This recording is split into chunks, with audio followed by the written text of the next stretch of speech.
before I take the twist tie off the bag in the morning, I stretch. And you are all welcome to do these with me, because I'm going to do it right now. I don't have anything wrong with my wrists or my hands.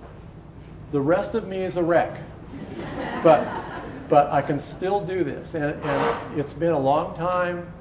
A lot of people I know have had to have carpal tunnel surgery. A lot of people I know of have pain. And it's not fun to do this when your hands hurt. So what I do every morning is I take my hands and I put them together like this, and I very gently drop the heels of my hands and raise my elbows and hold it. Kind of push it until, you know, it feels stretchy. Take a few breaths, and then I come out like this, and I stretch them out a little bit more. I move my hands around like this. And be gentle with this when you're doing it. I mean, you can hurt yourself stretching, as you know. Try to keep your shoulders back. And then I kind of shake my hands out a little bit, and I take these 3 fingers and I wrap them around this part of my hand, right here, and then gently drop my elbow and stretch over the top. And then one of the reasons that I do this, of course, I'm trying to avoid pain and injury and all that sort of stuff, but I don't have any mechanical equipment.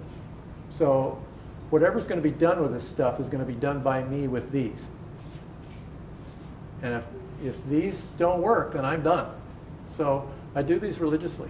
It's kind of like flossing your teeth. You know, you want to keep your teeth, you got to floss them.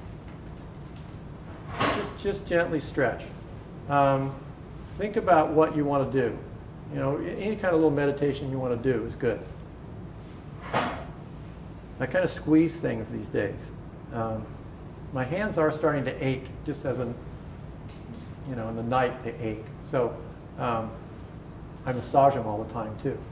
About 6 or 7 years ago, I had a disc in my neck pop. You want to avoid this. The reason that that happened was because I was spending my time, and I work every day, like this, and not reversing my posture.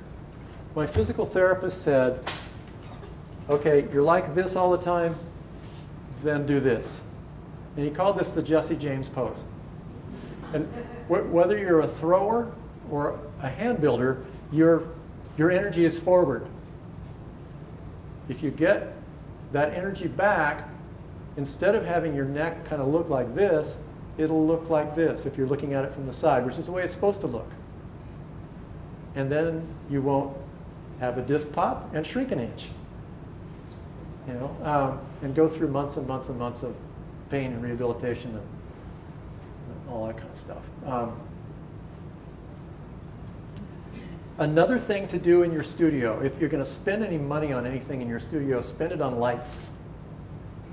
Because he told me, my physical therapist told me, that our posture is dictated by how we see. And I can't see very well. So I'm always doing this, you know, the chicken neck thing, and trying to see, because I had one little light bulb, you know. If you remember that photograph of me in my studio, I just had that one little light bulb because I didn't want to buy another light bulb. Now I've got all kinds of lights. So how many of you are good wedgers? How many of you wedge air bubbles into your clay?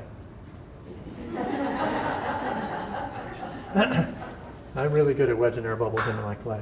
Spiral wedging is something that took me 6 weeks to learn, or maybe a little longer than that.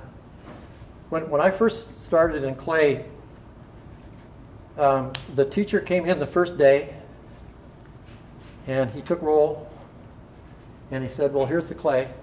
And then I didn't see him again for, I don't know how many months. So there wasn't anybody to teach anybody how to wedge. And I'd watch the advanced students doing this and think that it was so beautiful that they could make this spiral happen. And I couldn't figure out what they were doing. And finally, this great big guy, he was a big football player who was taking ceramics classes, and he came over and he just grabbed hold of me from behind and he said, "This is how you do it." And whoa, it worked. And what he said was, you push down, you pull back, and you turn it a little bit. And just keep practicing that until it works. And sure enough, it worked. So before I start, after I've stretched, I wedge every day. A lot of people scoff at this. That, "Oh, I never wedge, I just use my pug mill." Well, I find that this is the time when I warm up. I warm up my imaginative, my artist self warms up when I do this. And it's good exercise. I like to wedge until I start to huff and puff a little bit, which I'm starting to do already. It's very meditative and enjoyable, I think. And I give myself the opportunity to wedge air bubbles into my clay. For hand builders, it isn't such a big deal. If you're a thrower, air bubbles are a pain.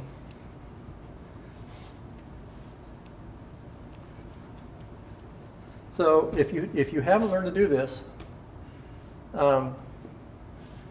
pull it back, turn it a little bit, push it down again. Can equal pressure in both hands then, or just? Mm-hmm. And all I'm really wedging at any one time is just what's in my hands. I mean, I can wedge 100 pounds of clay like this, and have. But I'm just wedging what's right here, and all the rest of it, imagine this is 100 pounds of clay, is coming out of my hand, spiraling around, and coming back in.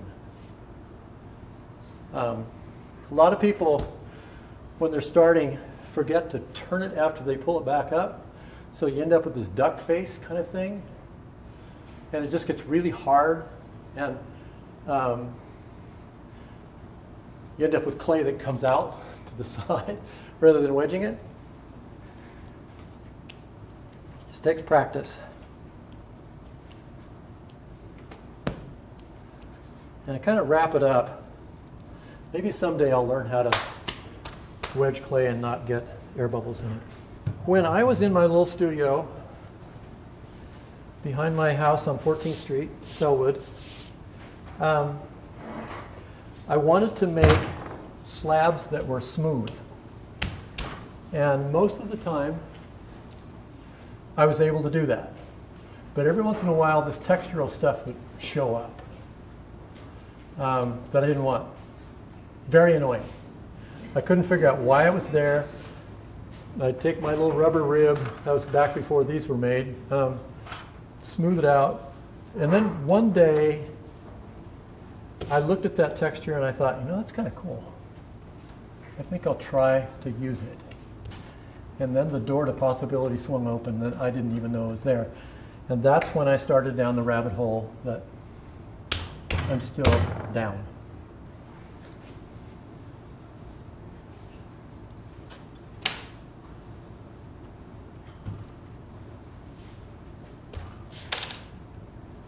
This board got rained on this morning because my truck leaked. I'm still driving the same truck I was driving when I was doing those shows a long time ago. So now I'm a little old man in this little old truck.